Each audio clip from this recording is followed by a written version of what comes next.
All right, our next speaker is Meagan Fitzpatrick. Meagan is a history grad student at the University of Houston in Clear Lake.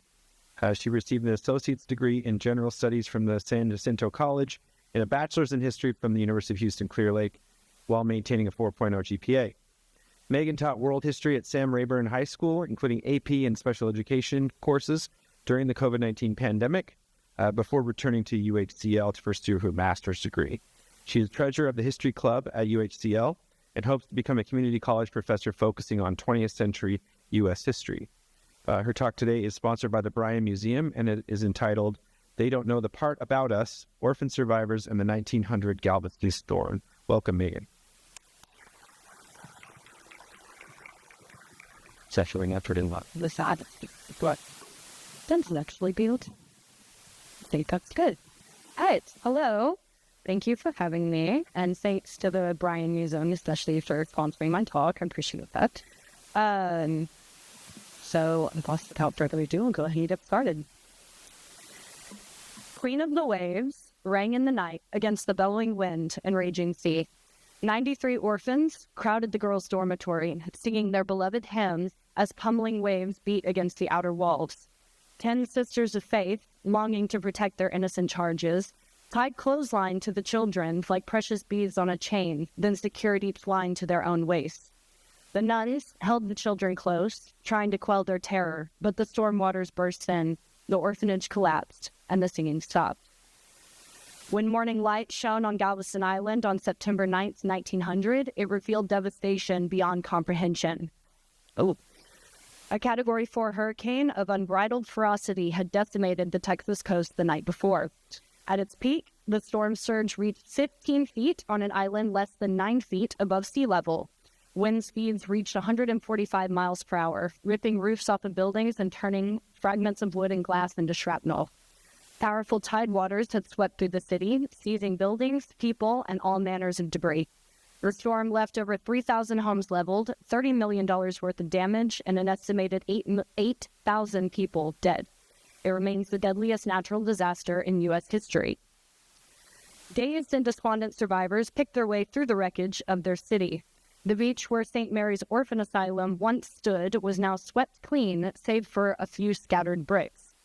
Readers of Isaac Storm, Eric Larson's bestseller, are likely familiar with the tragic discovery that follows. A rescuer found a toddler's corpse lying on the beach, and when he picked up the child, a clothesline tugged from beneath the sand. When he pulled, another child surfaced, then another, and another, until they uncovered 8 children and a nun. This haunting tale was widely circulated, and today remains one of the better-known stories from the 1900 hurricane. Of the 93 children and 10 nuns housed at St. Mary's, only 3 boys survived the night. However, they were not the only orphans in Galveston to outlive the storm. As one of the most disenfranchised groups in society, orphans tend to be underrepresented in media and history unless their story is particularly heartrending or compelling. Incidentally, the tragic sensationalism of St. Mary's created a monopoly on stories of Galveston orphans, and less has been said of the other 2 institutions on the island, the Galveston Orphans Home and the Home for Homeless Children. Of the scholarship written about the 1900 storm, none has focused solely on the experience of orphans. My research aims to create a more complete history so that the example of St. Mary's Orphan Asylum becomes one piece of the broader narrative as opposed to the entire story. While the preponderance of orphans on Galveston Island perished in the 1900 hurricane, those who survived were given a second chance at life. The relief efforts of humanitarian organizations like the Red Cross and the altruism of U.S. citizens resulted in the substantial care for and widespread adoption of Galveston orphans following the 1900 storm. Immediately following the storm, the people of Galveston began searching for survivors, providing attention to the injured and destitute. Barges and boats were used to transport supplies to and people from the island because the railroads had been destroyed. Women and children were prioritized. They were placed on boats and then transported by train to Houston free of charge. The International and Great Northern Railroad reported on September 12th that a train carrying 300 refugees arrived in Houston and that more than 300 passengers were expected later that day. Albert Campbell and Frank Madera, 2 of the 3 survivors from the St. Mary's, were among the thousands taken to Houston to receive medical attention. Evacuating injured people took precedence, and the Galveston Daily News insisted that friends and loved ones keep away from Galveston. In light of the chaos and confusion, no records were kept of the orphan children who left the island. Several people, some relatives, others not, came and took orphans from Galveston to various parts of the country. Over a month later, Mayor Jones wanted to know where they were, but it's unclear if his request was met with cooperation. Still, the efforts of civilians to help transport and care for vulnerable survivors meant that most children were secured early in the relief process. The American National Red Cross provided supplies and temporary housing for any remaining Galveston orphans. Members from the nonprofit arrived on the island on the 17th, roughly 9 days after the storm. The Red Cross founder, Clara Barton, correctly anticipated very few surviving orphans, the idea being that few children would survive the disaster, especially if their parents did not. Initial reports estimated over 500 orphan children on the island. However, a house-to-house investigation by the police revealed this number to be greatly exaggerated, as only 25 orphans were found at that time. Regardless, the Red Cross thought it advisable to establish an orphanage, and in the words of Ms. Barton, the work was faithfully administered. A home for destitute children, known simply as the orphanage, was established on the second floor of the Red Cross warehouse headquarters in Galveston under the supervision of Herbert Lewis. He was responsible for providing refuge, furnishings, and employees for the proper care of the orphans. The Galveston Orphans Home, which was heavily damaged during the storm but had no loss of life, donated the use of viable furniture and household supplies. By the 3rd of October, the orphanage was in successful operation and placed in the charge of an Alice Spradlin. Spradlin grew attached to one of the orphans, a blue-eyed baby girl, and decided to adopt her as her own. Requirements to admit children to this temporary institution were broad, granting security to a range of disenfranchised children. According to the third vice president of the Red Cross, Ellen Mussey, the first child admitted to the orphanage was not even an orphan. The 3-year-old Lewis was admitted because his hospitalized mother was unable to care for him. Parents left destitute by the storm were advised to place their children under the care of the Red Cross. Danny Ward reported on November 16th that roughly 30 children lived in the orphanage, but most had living parents. Once these guardians had reestablished themselves, they returned to claim the children. Little inquiry was made into the history of received children. The needs of all were too great to refuse.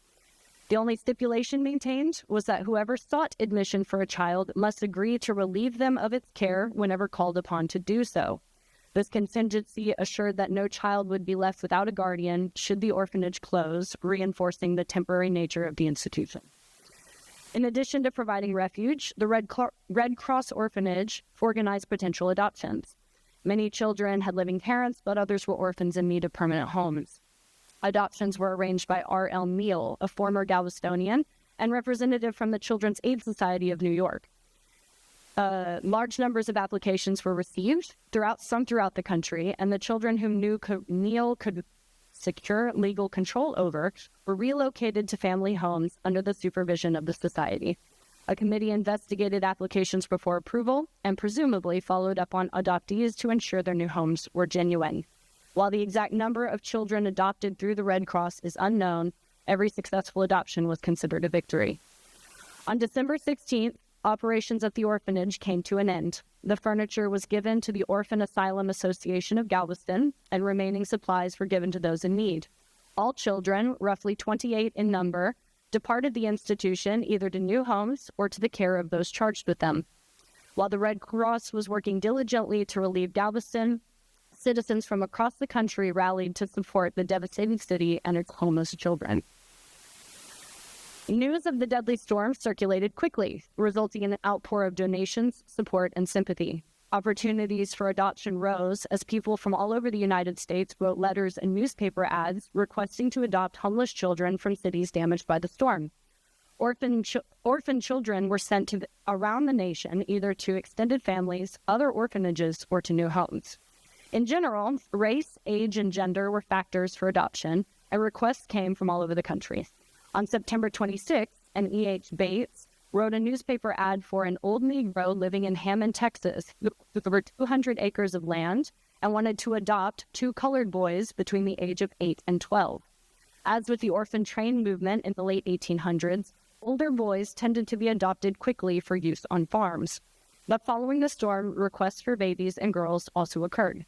A man from Pennsylvania offered to raise 2 little girls as if they were his own. On September 17th, Sarah Schofield and her sister sought to adopt a baby girl. Requests for adoptions and the search for homes continued into the next month. On October 5th, the first lot of 200 Galveston and Coast Country orphans arrived in San Antonio and were given homes in well-to-do families. The national response to adopting homeless orphans following the storm was overwhelming. Dr. Morris, the superintendent of the Texas Children's Home Society, admitted that he had nearly 40 applications more than he had children to adopt. Assuming the gender, race, and age of occupants matched the application's criteria, the orphan children of Galveston were given numerous opportunities for new homes. Without evidence from the children themselves, we cannot know how they felt about their situations. However, with the supervision of the Children's Aid Society, we can assume, or at least hope, that the orphans were left only to suitable homes where they felt comfortable and secure. In addition to the countless adoption requests for individual citizens, other orphanages opened their doors to homeless children from the storm. The state orphan home in Corsicana, Texas, offered on September 15th to welcome with open arms the former inmates of the asylums of Galveston.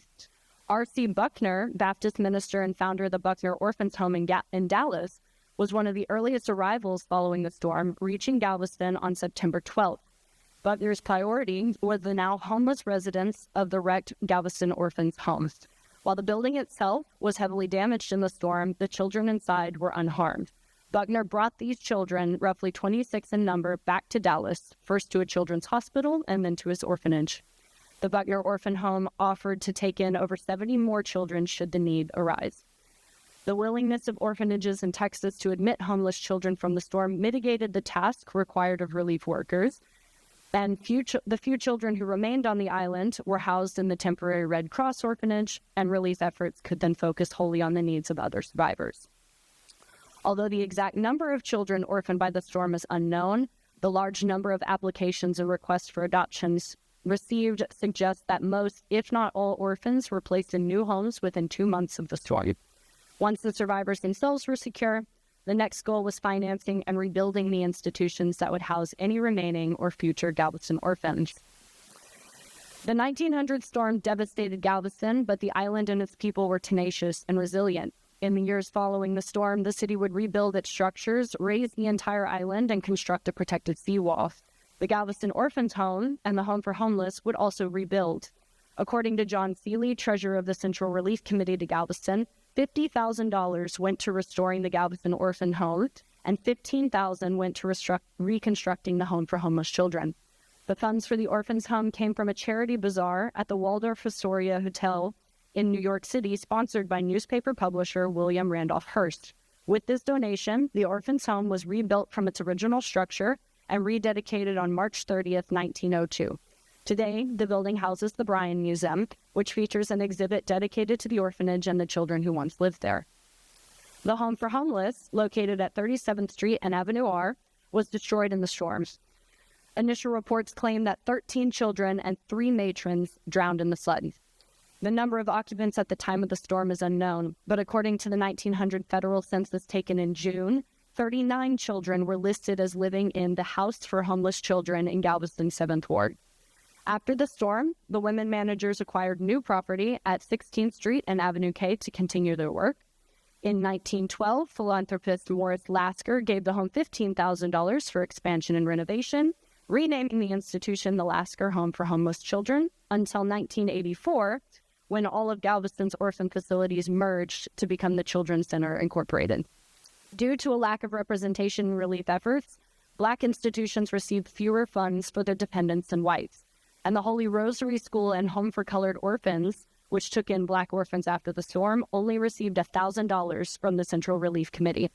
While racial discrimination and relief efforts continued to be an issue, dedicated and generous individuals, men and women, Black and white, nevertheless rallied to protect Galveston's orphans.